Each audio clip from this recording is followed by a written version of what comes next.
दोस्तों, कभी कभी हम जो सुनते और समझते हैं वह पूरी तरह से सत्य नहीं होता।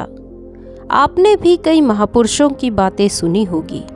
उनका कहना होता है कि सांसारिक जीवन मोह और माया से भरा हुआ है।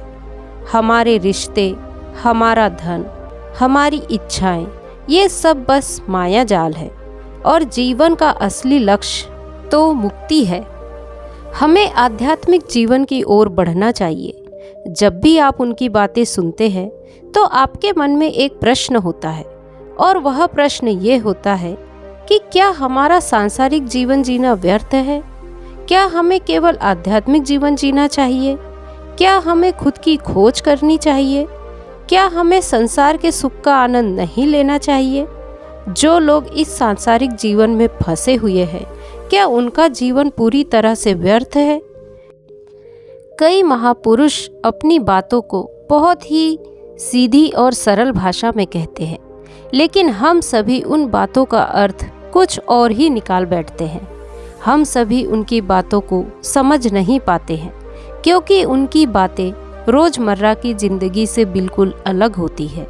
वे लोग कहना तो कुछ और चाहते हैं और हम उसका अर्थ कुछ और निकाल लेते हैं। तो चलिए आज की कहानी शुरू करते हैं। एक बार की बात है, महात्मा बुद्ध नगरवासियों को उपदेश दे रहे थे। महात्मा बुद्ध कह रहे थे कि ये संसार माया का जाल है, इसमें मत फंसो, संसार से ऊपर उठो। संसार से ऊपर उठकर ही तुम इस संसार को जी सकते हो। और जो संसार में फंस गया, जिसने अपनी बुद्धि का इस्तेमाल नहीं किया, वह व्यक्ति अच्छे कर्म नहीं कर सकता और बुरे कर्मों में जुड़ जाता है। वह आने वाले समय में बड़े दुखों का सामना करता है, क्योंकि उसके पूरे कर्म ही उसके दुखों का कारण बनेंगे। इसलिए आप सभी इस संसार की मोह माया से बाहर निकलो और अपना जीवन किसी अच्छे कार्य में लगाओ। इतना कहकर महात्मा बुद्ध ने अपना उपदेश समाप्त किया और वहां से चले गए।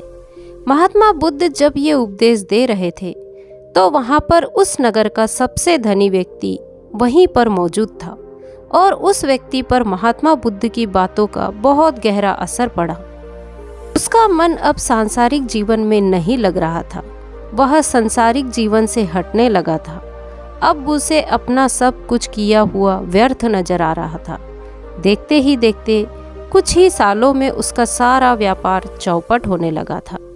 उस धनी व्यापारी के परिवार के सभी सदस्य उसे इस तरह से देखकर बहुत चिंतित रहने लगे थे और जब भी कोई उससे बात करने की कोशिश करता तो वह धनी व्यापारी एक ही बात कहता, यह धन दौलत तो सब बेकार की चीज है, यह सब तो मोह माया है, सब बेकार है, भला हम रिश्ते निभाकर क्या करेंगे, यह सब तो वासना है, जीवन तो केवल एक ही है और वह है मुक्ति, अब तो केवल उसी की आस है।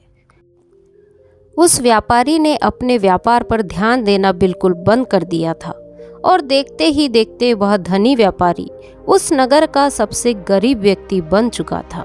वह पूरी तरह से निर्धन हो चुका था। उसका सब कुछ बर्बाद हो चुका था और उसका पूरा परिवार सड़क पर आ गया। एक दिन जब उसके घर में खाने के लिए कुछ नहीं बचा तो उसने अपने आप से कहा, ये मैंने क्या कर दिया? सब कुछ तो बहुत अच्छा चल रहा था, लेकिन मैंने अपने हाथों से ही सब कुछ बर्बाद कर दिया। आज मेरे परिवार का हर एक सदस्य भूखा है, उनके पास खाने के लिए कुछ नहीं है और मैं उनके लिए कुछ नहीं कर पा रहा हूँ। ये सब क्या हो गया? क्यों हो गया? तभी उसे याद आया कि उसने महात्मा बुद्ध की बातों में आकर अपना जीवन बर्बाद कर लिया था। वह सोच रहा था कि ऐसा करने से उसे मुक्ति मिलेगी, लेकिन अब तो वो कहीं का नहीं रहा। अब थोड़े थोड़े भोजन के लिए भी उसे मरना पड़ता था। वह सोच रहा था कि हर रोज मुझे मेहनत करनी पड़ती है, तब जाकर मेरे परिवार को 2 वक्त की रोटी मिल पाती है। अपने परिवार की इस हालत के लिए मैं ही जिम्मेदार हूँ। वह बहुत चिंतित रहने लगा। वह बहुत परेशान हो चुका था। एक दिन वो अपने घर से भाग गया रास्ते में जब आगे बढ़ रहा था तब उसके मन में ख्याल आया कि वह कहाँ जाएगा, किससे मदद मांगेगा, आखिर अब उसका साथ कौन देगा। तभी उसे याद आया कि उसे महात्मा बुद्ध के पास ही जाना चाहिए, क्योंकि बुद्ध के कारण आज उसकी ये हालत है। उसके हालत के जिम्मेदार तो वही है। मैं तो सीधा साधा अपने मार्ग पर जा रहा था, लगातार अपने व्यापार में उन्नति कर रहा था, लेकिन जब से मैंने उनकी बातें सुनी तब से मेरा मन विचलित हो गया। मुझे समझ नहीं आया कि मैं जो जीवन जी रहा हूँ क्या वह सत्य है या फिर जो वह जीवन जी रहे हैं वह सत्य है। उनकी चिकनी चुपड़ी बातों में आकर मैंने अपना सब कुछ बर्बाद कर दिया। मेरे हालात के जिम्मेदार तो वही है, इसलिए मुझे उनके पास ही जाना चाहिए। अपने मन में क्रोध लिए 2 दिनों की लंबी यात्रा करके वो महात्मा बुद्ध के पास पहुंच गया और क्रोध में आकर महात्मा बुद्ध से कहने लगा, आपको कोई ज्ञान नहीं है, आप गलत उपदेश देते हो, आप लोगों के सीधेपन का फायदा उठाकर अपनी प्रसिद्धि करवाते हो और अपनी प्रशंसा करवाते हो। आप हमें ऐसे सपने दिखाते हो जो कभी पूरे नहीं हो सकते। मैं भी ऐसा ही एक सीधा साधा व्यक्ति था और मैं उस नगर का सबसे बड़ा, सबसे धनी व्यक्ति था। आपसे मिलने से पहले सब कुछ ठीक चल रहा था। मेरे पास धन की कोई कमी नहीं थी, सारे ऐशो आराम थे, सारी सुख सुविधाएं थी। लेकिन जब से मैंने आपका उपदेश सुना, मैं आपसे इतना प्रभावित हो गया कि मैंने आपकी बातों को ही मानना शुरू कर दिया और सारी सांसारिक चीज़ों को छोड़ दिया। जो भी मुझे संसार में जीवन से जोड़ती थी, उन सब मोह माया को मैंने त्याग दिया। और आज देखिए, आपकी वजह से मेरा पूरा परिवार भीख मांगने के लिए खड़ा है। हमें दिन रात के खाने के लिए तिल तिल मरना पड़ता है। आपकी वजह से सब बर्बाद हो चुका है। उस व्यक्ति के इतना कहने पर महात्मा बुद्ध मुस्कुराकर व्यक्ति से कहते हैं, आखिर क्या हुआ और तुमने मेरी बातों का क्या मतलब निकाला। इस पर वह व्यक्ति महात्मा बुद्ध को सारी बातें बता देता है। आप कहते हैं कि धन दौलत की इच्छा करना गलत है, सांसारिक मोह माया में फंसना गलत है और आप इस सांसारिक जीवन को बुरा कहते हैं और खुद इस संसार में आकर भिक्षा मांगते हैं। किंतु मेरा एक प्रश्न है, ऐसे आध्यात्मिक जीवन से क्या लाभ? आपने तो कहा था कि हमें आध्यात्मिक जीवन से सुख प्राप्त होता है, लेकिन मैंने तो जब से आध्यात्मिक जीवन अपनाया है तब से मुझे केवल दुख ही दुख मिला है। यहाँ तक कि मेरे पास जो कुछ भी था वो सब मैंने खो दिया है। आप लोगों को झूठा सुख दिखाकर उन्हें अंधकार में धकेल देते हैं। क्या यह वास्तविकता नहीं है? इस पर महात्मा बुद्ध मुस्कुराते हुए उस व्यक्ति से कहते हैं, बेटा तुम बहुत दूर से आए हो, अभी तुम विश्राम करो।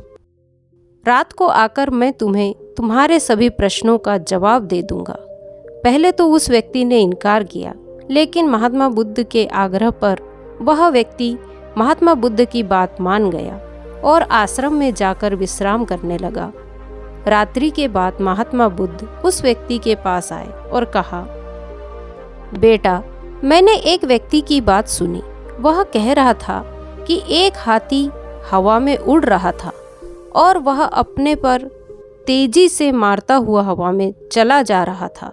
उसने तो यह भी देखा कि एक बड़ी मछली अपने पैरों से जमीन पर चल रही थी और एक कुत्ता समुद्र की गहराइयों में सांस ले रहा था। इतना कहकर महात्मा बुद्ध शांत हो गए। वह व्यक्ति महात्मा बुद्ध की सारी बातें सुनकर बुद्ध से कहता है, हे तथागत, उसके आगे क्या हुआ? आखिर आप चुप क्यों हो गए? तभी महात्मा बुद्ध उस व्यक्ति को समझाते हुए कहते हैं, बेटा क्या तुम्हें लगता है कि ऐसा वास्तव में हो सकता है? इस पर व्यक्ति जवाब देते हुए कहता है, अगर आप कह रहे हैं तो यह अवश्य ही सच होगा, क्योंकि आप कह रहे हैं और आप इतने बड़े ज्ञानी हैं, आपने सत्य की खोज की है, तो आपके मुख से निकला हुआ हर एक शब्द सत्य ही होगा। तभी महात्मा बुद्ध मुस्कुराते हुए उस व्यक्ति से कहते हैं, बेटा क्या तुमने कभी पहले ऐसा कभी होते हुए देखा है? क्या तुमने कभी किसी हाथी को देखा है जो अपने पर के साथ हवा में तेजी से उड़ता जा रहा हो? इसके जवाब में वह व्यक्ति कहता है, हे तथागत, मैंने तो कभी नहीं देखा। तभी महात्मा बुद्ध कहते हैं, तुमने मुझसे प्रश्न क्यों नहीं किया कि आखिर वह हाथी आकाश में कैसे उड़ सकता है? इसके जवाब में व्यक्ति कहता है, हे तथागत, आपके मुख से सुनकर मुझे ऐसा लगा कि मानो यह सत्य हो, और आप कह रहे हैं तो सत्य ही होगा। इसलिए मैंने आपसे एक बार भी प्रश्न नहीं किया। तभी महात्मा बुद्ध उस व्यक्ति को समझाते हुए कहते हैं, कभी भी किसी की बातों पर मत जाना, बल्कि खुद विचार करना, स्वयं सोचना कि उस बात में कितनी सच्चाई है। जो व्यक्ति कह रहा है, क्या वह सच है? आखिर वह कहना क्या चाहता है? हो सकता है कि वह कुछ और कहना चाहता हो और तुम उसका अर्थ कुछ और ही निकाल रहे हो। कम से कम तुम्हें एक बार प्रश्न करके यह समझना तो चाहिए कि आखिर वह कहना क्या चाहता है। अगर तुम मुझसे पूछते कि आखिर वह हाथी हवा में कैसे उड़ सकता है, तो इसका जवाब मैं तुम्हें अवश्य देता। मैं तुम्हें ऐसा बताता कि एक छोटा सा बच्चा अपने खिलौने के साथ खेल रहा है। वह हाथी को हवा में उड़ा रहा है, कुत्ते को पानी में डुबा रहा है और मछली को जमीन पर चला रहा है। क्या ऐसा संभव नहीं हो सकता? इसके जवाब में व्यक्ति कहता है, हाँ, बिल्कुल ऐसा हो सकता है। महात्मा बुद्ध उस व्यक्ति को कहते हैं, इसी प्रकार मैं कभी किसी को निर्धन या गरीब होने के लिए नहीं कहता। निर्धनता या गरीबी तुम्हारे विकास में बाधक बन जाती है, जिससे तुम और कुछ नहीं सोच पाते, ना ही कुछ समझ पाते हो। इन भिक्षुओं को देखो, जब इन्हें भोजन की आवश्यकता होती है तो यह भिक्षा मांगने के लिए निकल पड़ते हैं, लेकिन यह भिक्षा आती कहाँ से है? इसके जवाब में व्यक्ति कहता है, हे तथागत, हर कोई रोज मेहनत करता है ताकि उसके परिवार का पालन पोषण हो सके, और जो वह मेहनत करता है उसके बदले में उसे कुछ पैसे मिलते हैं। उन पैसों से भोजन खरीदता है और वही भोजन आपको भी भिक्षा के रूप में दे देता है। तभी महात्मा बुद्ध उस व्यक्ति से एक और प्रश्न करते हैं, बेटा, यह बात तो सत्य है, लेकिन तुम क्या मुझे यह बता सकते हो कि आखिर यह धन आता कहाँ से है? इसका जवाब देते हुए व्यक्ति कहता है, हे तथागत, धन तो सभी लोग अर्जित करते हैं, सभी कमाते हैं। तभी महात्मा बुद्ध उस व्यक्ति को समझाते हुए कहते हैं, ठीक इसी प्रकार दुनिया में यदि हर कोई भिक्षा मांगने लग जाए तो आखिर भोजन कहाँ से आएगा? अनाज कौन उगाएगा? व्यापार कौन करेगा? और लोगों की रक्षा के लिए धन कहाँ से इकट्ठा होगा? लोगों की ज़रूरतें कैसे पूरी होगी? यह सुनकर व्यक्ति थोड़ा सा अचरज में पड़ गया और महात्मा बुद्ध से कहता है, किंतु हे तथागत, आप ही तो कहते हैं कि मनुष्य की इच्छा, कामना और वासना, लालच, क्रोध, ये सब मनुष्य के विकार है और हमें इससे दूर रहना चाहिए, तभी वह आत्मज्ञानी कहलाता है। तब महात्मा बुद्ध कहते हैं, बेटा, मैं तो अभी भी यही कह रहा हूँ कि मनुष्य को इन सब चीज़ों से दूर रहना चाहिए। इस पर व्यक्ति महात्मा बुद्ध की बात काटते हुए कहता है, हे तथागत, ये दुनिया तो इसी पर चल रही है, इसके बिना भला यह संसार कैसे चल सकता है? हर किसी को पैसों की ज़रूरत है, बिना पैसों के वह अपने परिवार को नहीं चला सकता, वो अपने परिवार का पालन पोषण नहीं कर सकता, वो अपने परिवार के लिए भोजन नहीं ला सकता, और यदि यह पैसे नहीं कमाएगा तो वह व्यक्ति भूखा मर जाएगा। तभी महात्मा बुद्ध कहते हैं, बेटा, यह संसार इन चीज़ों से नहीं चल रहा, इन चीज़ों से बिगड़ रहा है। इस पर व्यक्ति कहता है, हे तथागत, आखिर आप कहना क्या चाहते हैं? मैं आपकी बात समझ नहीं पा रहा हूँ। संसार में इच्छा, कामना, वासना, क्रोध तो है ही, और जब हम इनका त्याग कर देते हैं तब हम अध्यात्म के मार्ग की ओर आगे बढ़ते हैं, अर्थात मुक्ति के मार्ग पर, यानी कि हम सन्यासी के मार्ग पर चलते हैं। इस पर महात्मा बुद्ध जवाब देते हुए कहते हैं, बेटा, तुमने जो कुछ कहा वह भी एक बहुत बड़ा सत्य है। इच्छा, कामना, वासना और क्रोध ऐसे ही बुरी भावना को छोड़ देने से हम संसार छोड़कर सन्यासी हो जाते हैं और इन्हीं सभी चीज़ों को छोड़कर भी हम संसार में जी सकते हैं, धन कमा सकते हैं, पद प्रतिष्ठा और सम्मान कमा सकते हैं, क्योंकि हम सब अपना कर्म ही तो कर रहे हैं। एक किसान जब खेती करता है तो वह अपनी खेती बुरी भावनाओं के बिना भी कर सकता है। एक व्यापारी जब व्यापार करता है, वह चीज़ों को यहाँ से वहाँ पहुँचाता है, तो वह भी बुरी भावनाओं के बिना ये सब कर सकता है। ठीक उसी प्रकार एक राजा भी अपनी प्रजा की रक्षा करता है और वह भी अपने कर्म बिना किसी बुरी भावनाओं के कर सकता है। और एक भिक्षु इन सभी लोगों को सही प्रकार और सही कार्य करने के लिए मार्गदर्शन दे सकता है। जो उस भिक्षु का कर्म है, जो उसका कार्य है, और जो व्यक्ति जागृत होकर अपने कर्मों का सही पालन करता है, वास्तविकता में वही सन्यासी है, वही भिक्षु है। क्योंकि हम जो भी कर रहे हैं वह इस संसार में जीवित रहने के लिए केवल एक माध्यम है। उसे छोड़कर हम कुछ भी नहीं कर पाते और हमारे सभी कर्म, हमारा मुख्य उद्देश्य जागृत होना है, खुद को पहचानना है, खुद को जानना है।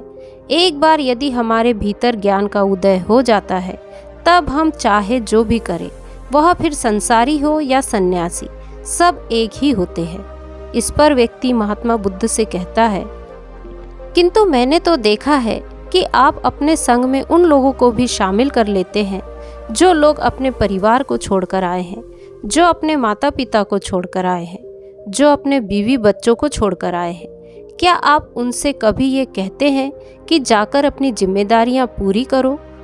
जाओ, अपनी जिम्मेदारियां पूरी करो और धन कमाओ और वहीं पर रहकर तुम आत्मज्ञान प्राप्त करो। उस व्यक्ति के प्रश्न का जवाब देते हुए महात्मा बुद्ध कहते हैं, क्या तुम हाथी को हवा में उड़ा सकते हो? इसके जवाब में वह व्यक्ति कहता है, नहीं, मैं नहीं उड़ा सकता। तभी महात्मा बुद्ध कहते हैं, केवल एक बच्चा ही हाथी को हवा में उड़ा सकता है। ठीक उसी प्रकार जिस व्यक्ति को जो बनना है वह तो बनकर ही रहेगा। जैसे किसी व्यक्ति को राजा बनना है तो वह राजा बनेगा, किसी व्यक्ति को व्यापारी बनना है तो वह व्यापारी बनेगा। ठीक उसी प्रकार यदि किसी व्यक्ति को आत्मज्ञान की प्राप्ति करनी है तो उसे सब कुछ त्यागना ही होगा। आगे महात्मा बुद्ध उस व्यक्ति से कहते हैं, बेटा, क्या तुम सब कुछ छोड़कर आत्मज्ञान के मार्ग पर आगे बढ़ते रहना चाहते हो, या तुम ये सोच रहे थे कि इस रास्ते पर चलकर जीवन आसान हो जाएगा, जो होगा सब अच्छा होगा, सब कुछ अपने आप ही मिलने लगेगा, मुझे तो कुछ करने की आवश्यकता ही नहीं पड़ेगी, सारे दुख दर्द सब कुछ समाप्त हो जाएगा और जीवन में चमत्कार होने लगेगा और अंत में मुक्ति भी मिल जाएगी। महात्मा बुद्ध की ये बात सुनकर उस व्यक्ति को अपनी गलती का एहसास हो गया। वह महात्मा बुद्ध के चरणों में गिर पड़ा और कहने लगा, हे तथागत, आप सत्य कहते हैं, मैंने तो कुछ ऐसा सोचा ही नहीं था, क्योंकि मेरा व्यापार सही नहीं चल रहा था, तो मुझे लगा कि सब कुछ छोड़कर सब मिल जाएगा, मुझे कुछ करने की आवश्यकता ही नहीं पड़ेगी और मेरे सारे दुख दर्द हमेशा के लिए खत्म हो जाएंगे और मैं आत्मज्ञान भी प्राप्त कर पाऊंगा।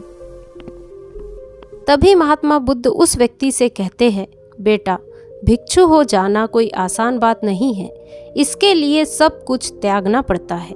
एक एक चीज जिसे तुम बहुत प्रेम करते हो, वह सारी चीज तुमसे एक एक करके दूर हो जाती है।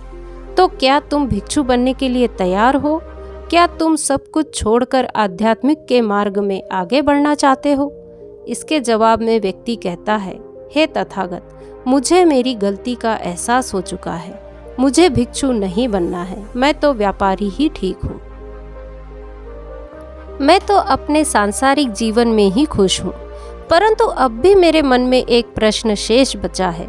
अगर आपकी आज्ञा हो तो वह प्रश्न भी मैं आपसे पूछूं? तब महात्मा बुद्ध उसे कहते हैं, पूछो।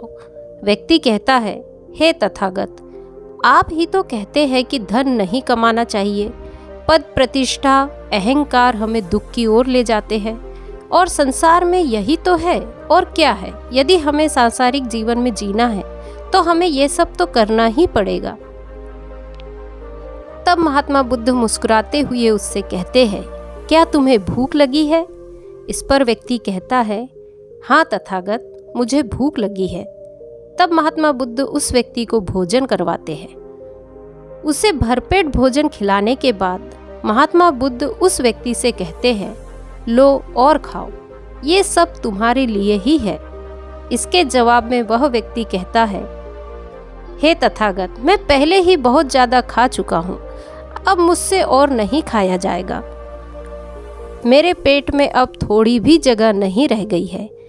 यदि मैंने और अधिक खाया तो मेरा पेट दर्द करने लग जाएगा और फिर मुझे तरह तरह की परेशानियां होने लग जाएगी।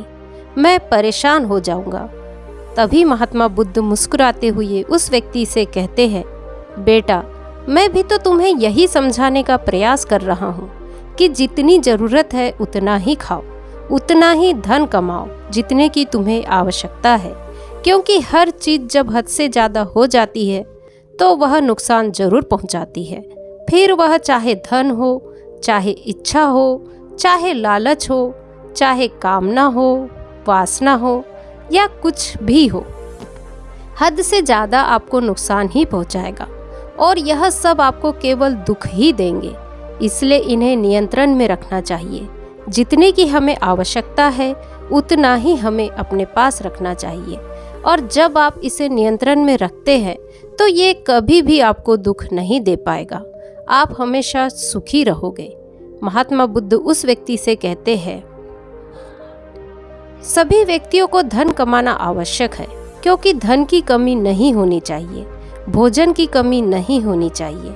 यह कार्य को करने के लिए मन में इच्छा की कमी नहीं होनी चाहिए, लेकिन उसी के साथ में यह भी ध्यान रखना है कि इच्छा अत्यधिक भी नहीं होनी चाहिए। और मैं तुम्हें यही समझाने का प्रयास कर रहा हूँ, मैं तुम्हें यही ज्ञान देने का प्रयास कर रहा हूँ कि मध्य में रहो, ना कम में ना ज़्यादा में। अपने कर्म से ना केवल अपना बल्कि दूसरों का भी भला करो। जब तुम अपने किए सांसारिक कार्यों से लोगों का भला करते हो, तब तुम में और किसी सन्यासी अर्थात किसी भिक्षु में कोई अंतर नहीं रह जाता। बस सभी के मार्ग अलग होते हैं, लेकिन मंजिल एक ही होती है। और तुम लगातार बिना विचलित हुए आध्यात्मिक के मार्ग पर आगे बढ़ते चले जाना। इतना कहकर महात्मा बुद्ध शांत हो गए। वह व्यक्ति महात्मा बुद्ध को प्रणाम करके कहता है, हे तथागत, आपकी शिक्षाएं तो बिल्कुल अलग है। आप जो कहते हैं उसके पीछे का अर्थ कुछ अलग ही होता है, बहुत सीधा और सरल, लेकिन हम उसे समझ नहीं पाते। आपके पास चमत्कार का आश्वासन नहीं है, पर आपके पास वह मार्ग है जिस मार्ग पर चलकर मैं अवश्य ही अध्यात्म को प्राप्त कर सकता हूँ, जिससे मेरा और लोगों का सभी का भला हो सकता है। तथागत, यह मेरी ही गलती थी कि मैं आपकी बातों का गलत मतलब निकाला और एक व्यापारी होकर भी मैंने अपने कर्म को छोड़ दिया और यह सोचने लगा कि अब अपने आप ही सब कुछ होगा, सब कुछ अच्छा ही होगा। लेकिन यह सत्य है कि अपने आप कुछ नहीं होता। जब हम हाथ चलाएंगे, काम करेंगे, कर्म करेंगे, तभी हमें फल मिलेगा। जब हम हाथ पैर मारना छोड़ देते हैं तो नदी का बहाव हमें अपने साथ बहाकर ले चला जाता है और तब हमारे हाथों में कुछ नहीं रह जाता है। और यही मेरे साथ भी हुआ है। हे तथागत, आज से मैं आपको वचन देता हूँ कि मैं अपना कर्म पूरी ईमानदारी के साथ करूँगा। आपके दिए हुए मार्ग पर मैं पूरी ईमानदारी से चलूँगा। मैं आपको वचन देता हूँ कि मैं एक अच्छा व्यापारी और एक अच्छा इंसान बनकर रहूँगा। मैं आत्मज्ञान के मार्ग पर अपने कर्म करते हुए आगे बढ़ता रहूँगा। इतना कहकर वह व्यक्ति महात्मा बुद्ध को प्रणाम करके वहाँ से लौट कर आ जाता है। दोस्तों, हमारे साथ भी कुछ ऐसा ही होता है। जब हम किसी सिद्ध पुरुष की बातें सुनते हैं तो हमें लगता है कि संसारी जीवन व्यर्थ है और हमने जो कुछ भी आज तक कमाया है, जो कुछ भी आज तक कर्म किए हैं, वह सब व्यर्थ है। दुनियादारी की सारी बातें बेकार है। हमें तो आत्मज्ञान के मार्ग पर चलना चाहिए। वही सही राह है, लेकिन हम कभी अपने भीतर नहीं देख पाते कि हमें आत्मज्ञान की कोई ज़रूरत नहीं है, क्योंकि आज हमारा वक्त बुरा चल रहा है और हमें कोई रास्ता नज़र नहीं आ रहा। तब हमें आत्मज्ञान नज़र आ रहा है, और जब कल हमारा वक्त अच्छा होगा, हमारे जीवन में सुख होगा, तो आत्मज्ञान कहाँ पर होगा, यह हमें जांचना चाहिए। इसलिए जो आत्मज्ञान के मार्ग पर चलते हैं उन्हें सुख और दुख से कोई फर्क नहीं पड़ता, उन्हें अपने व्यवसाय से भी कोई फर्क नहीं पड़ता, उन्हें जीवन की झंझटों से भी कोई फर्क नहीं पड़ता। वह तो बस आत्मज्ञान के मार्ग पर खुशी खुशी चलते रहते हैं और अपनी मंजिल तक पहुंच ही जाते हैं। तो आज का वीडियो यदि आपको पसंद आए तो वीडियो को लाइक, शेयर, कमेंट करें और मेरे चैनल को सब्सक्राइब करें। नमो बुद्धाय।